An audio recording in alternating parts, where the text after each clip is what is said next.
बेटा माँ बिल्कुल नहीं समझे दी, तो थी पहले माँ बाप ने समझने दिया, फिर कभी आदमी ने भी नहीं समझने दिया, तो तुम बच्चे को समझने देना, तो ये औरत तभी नहीं समझे दी है ना,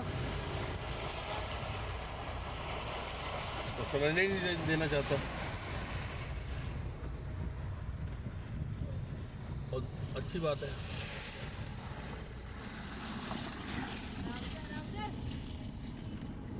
वाओ, ब्यूटीफुल व्यू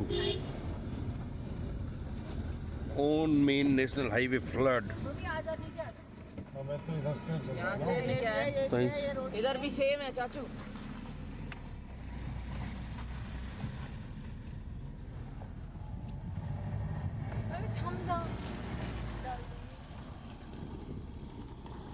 ये वादियाँ ये फिदाएं बुला रही है हमें। पेड़ पर पकड़े हैं। बट पैसों की मोह माया के अंदर चाहते हुए भी इन वादियों से हम दूर रहते हैं। Very sad. अब जा सकते हैं हम गिरजा।